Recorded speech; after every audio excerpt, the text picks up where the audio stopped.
بسم اللہ الرحمن الرحیم۔ السلام علیکم ناظرین، میں ہوں عام شہری عارف حمید بھٹی۔ آج 15 اگست 2021 ناظرین، پوری دنیا کی نظریں افغانستان پر ہیں۔ ہم بھی لمحہ با لمحہ افغانستان میں ہونے والی پیش رفت اور دنیا کی بدلتی صورتحال سے آپ کو آگاہ کرتے رہے۔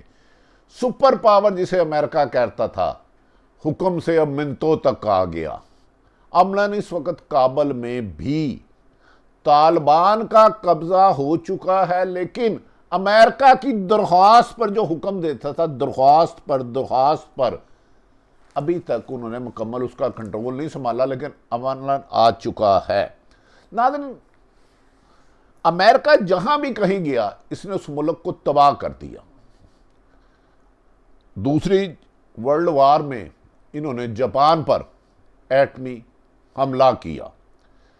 ویتنام، عراق، فلسطین، افغانستان، ان کے ظلم و بربریت کی داستان ہے۔ کبھی اسرائیل کو استعمال کرتا ہے امریکہ، اور کبھی بھارت کے ذریعے دنیا کا امن تباہ کرتا ہے۔ لیکن آج سے 25 سال پہلے والی صورتحال بدل گئی۔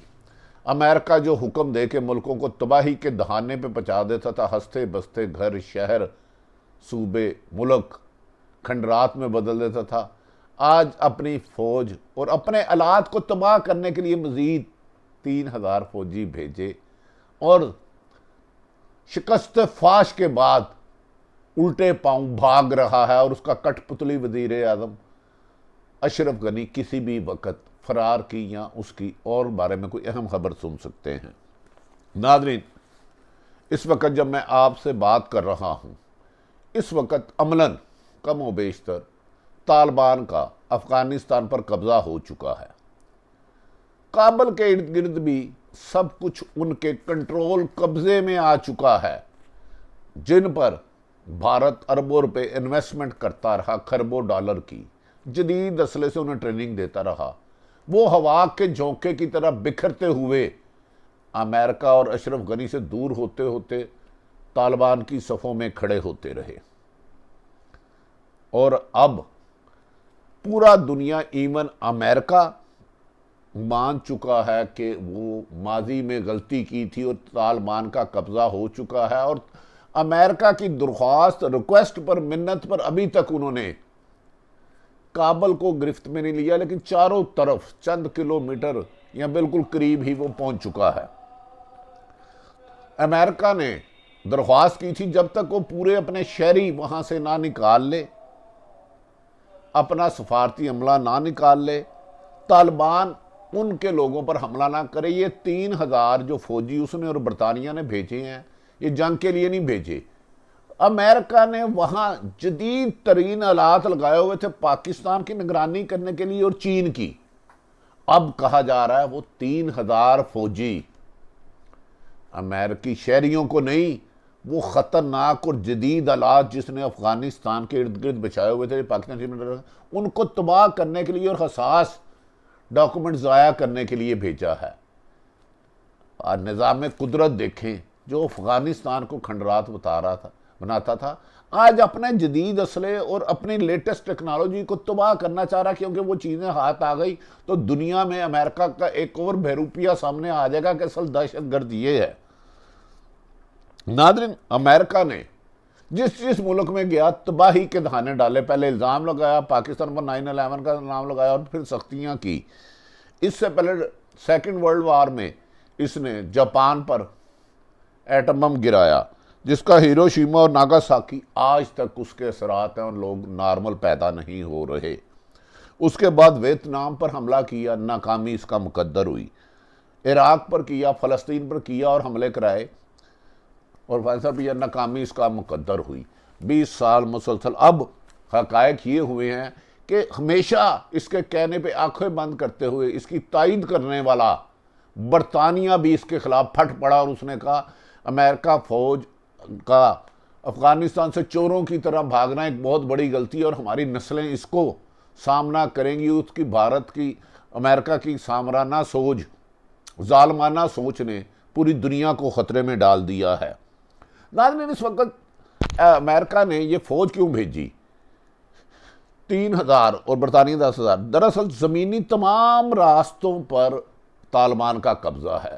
کابل کا قبضہ خود وہ نہیں کر رہے امریکہ کی درخواست پر، کیونکہ امریکہ یہاں سے اپنے بندے فرار کرا نہیں سکتا. جو جدید اسلحہ اور جاسوسی آلات پاکستان اور چین پر چکر لیے وہ بھی اس کے خطرے میں ہیں کہ طالبان کے قبضے میں نہ آ جائے. اس وجہ سے اس نے اپنے جہاز بھیجے اور انہیں حکم دیا کہ جو جاسوسی آلات ہیں، لیٹسٹ ٹیکنالوجی ہے جو پاکستان اور چین کو واچ کرنے کے لیے تھی، افغانستان کو ختم کرنے کے لیے، ان کو تباہ کر دیا جائے. ناظرین، اس سلسلے میں زمینی ناکامیوں کے بعد فضائی امریکہ اور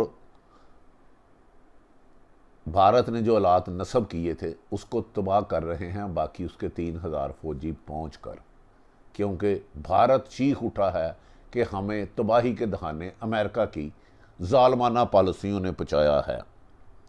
ناظرین، دوسری طرف یہ بھی کہا جا رہا ہے کہ افغانستان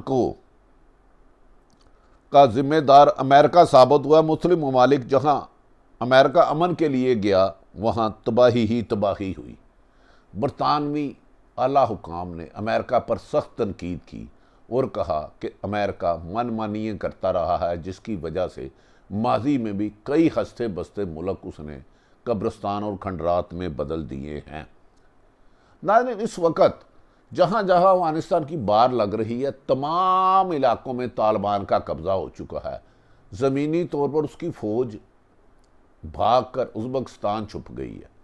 طالبان نے ایک اعلان کیا ہے کسی گھر کو تباہ نہ کیا جائے، بچوں اور عورتوں کو رکھا جائے. اب امریکہ جو حکم کے تحت دنیا کو تباہی کے دعوے کرتا تھا، اب طالبان کی منت سماجت پر آ گیا کہ مجھے اپنے لوگوں کو نہیں، اصل آلات اور فوجی نکالنے دیے جائے، جس پر کسی بھی وقت آپ سن سکتے ہیں اشرف غنی قصہ ماضی ہو چکا ہے عملاً. اور طالبان کی درخواست، امریکہ کی درخواست پر کابل ایئرپورٹ اور دیگر چیزوں پر طالبان قبضہ کرنے کے باوجود نہیں کرے، ہو سکتا ہے چند ہی لمحے میں کر لیا جائے. اس کے خطرات آئندہ آنے والی نسلوں میں امریکہ کی تباہی کے. آپ کو کہا ورلڈ وار میں جاپان، ہیروشیما، اور آج تک اس کے اثرات نہیں ختم ہوئے. ویتنام پہ اس نے حملہ کیا، ادھر اس کی شکست مقدر ہوئی. افغانستان، عراق، فلسطین، شام اور دیگر ممالک میں امریکہ نے جب بھی کسی ملک کے خلاف کارروائی کرنی ہوتی ہے، چاہے ایران ہو، اس کے خلاف ایک پروپیگنڈا کرتا ہے، میڈیا وار کرتا ہے، اور پھر اس ملک پر اپنی فوج بھیج کر اس کو ہنستے بستے ترقی یافتہ ممالک کو کرتا ہے. لیکن پاکستان کے وزیر اعظم عمران خان اور خصوصاً آرمی چیف قمر جاوید باجوہ اور پاک فوج کو اس بات کا کریڈٹ جاتا ہے کہ جب امریکہ نے افغانستان سے انخلاء کا وعدہ کیا اور پاکستان کو دباؤ اور سخت ڈالا کہ آپ چین کا ساتھ چھوڑ دیں اور امریکہ کا ساتھ دیں اور طالبان کے خلاف جنگ کرے، تو پاکستان نے واشگاف لفظوں میں کہا وزیر اعظم پاکستان. اور اس دوران آرمی چیف نے سینکڑوں نہیں تو درجنوں مختلف ممالک کے وزیر خارجہ، وزیر داخلہ، سفارتکاروں سے ملاقات کی، اور پرائم منسٹر نے بھی کی، اور کہا نہیں، اب امریکہ ہمیں ڈو مور نہیں، اب وہ کرے گا ڈو مور. پاکستان سے جواب کے بعد امریکہ کے لیے تصور بھی نہیں تھا کہ پاکستان ڈٹائی کے ساتھ اس کی غلامی کی طرف نہیں آئے گا، بلکہ اس کو منہ توڑ جواب دے گا. اس کے بعد آج اس کے نتائج یہ ہوئے. امریکہ اور بھارت شرمندہ پھر رہا ہے. بھارت کے ہاتھوں مودی کی ظالمانہ پالیسیوں کی وجہ سے بھارت بھی اس وقت کسی بھی وقت ٹوٹ پھوٹ کا شکار ہو سکتا ہے. علیحدگی پسند تنظیمیں ہیں. چین میں لداخ میں چین کے ہاتھوں مار کھانے والی بھارتی فوج بلوں میں چھپ چکی ہے. پاکستان کے خوف کے مارے اب وہ کسی بھی جنگ کے قابل نہیں رہی. بھارت اب اس پوزیشن میں نہیں رہا پاکستان پر حملہ کرے، کیونکہ پاکستان کی فوج آج سے 20-30 سال پہلے سے بہت زیادہ ٹرین، جذبہ ایمانی سے سرشاد اور چکنا ہے اور حالات سے آشنا ہے، اور انٹیلیجنس میں اس سلسلے میں پاکستان نے بہت ترقیاں کی. ناظرین، کل جب آپ 14 اگست منا رہے تھے، آج تو بھارت کا یوم سیاہ ہے. یاد رکھیں اس وقت پاک فوج کے افسر اور جوانوں نے جو شہادتیں حاصل کی اس ملک کو محفوظ رکھنے کے لیے، میں، آپ، ہم سب اس دنیا میں اس لیے خوشی سے اپنے بیوی بچوں کے ساتھ سوتے ہیں کہ ہمارے پاک فوج کے افسران اور جوان سرحدوں پر بھارت اور امریکہ جیسے درندہ صفتوں کے آگے سینہ کر کے شہادتیں کرتے ہیں. 80,000 ہم نے قربانیاں دی، ہمارے پاک فوج کے افسر سینئر، کسی کا بازو نہیں، کسی کا ہاتھ نہیں، کسی کی ٹانگ نہیں، اسی طرح جوانوں نے شہادتیں دی۔ خدا کے لیے ان شہداء کے گھر جائیں اور ان کو سلام پیش کریں کہ اگر پاکستان آج محفوظ ہے، 22 کروڑ آپ نے گھروں میں آرام سے سکون سے سو رہی ہے، کل 14 اگست کو جو یوم آزادی منایا تھا اس کی اصل وجہ ہے کہ آپ کی فوج جاگ رہی ہے۔ ہم یہ بھی گزارش کریں گے کہ تمام اداروں کو آئین اور قانون کے مطابق اپنی حدود میں رہنا چاہیے۔ جس ملک کی خدا نخواستہ فوج کمزور ہو، ادھر دوسرے ملک کی فوجیں آ جاتی ہیں۔ پاکستان آج تک امریکہ اور دنیا اور بھارت جیسے مکار یار ثالثی ملک سے اس لیے بچا ہوا کہ پاکستان کی فوج جاگ رہی ہے۔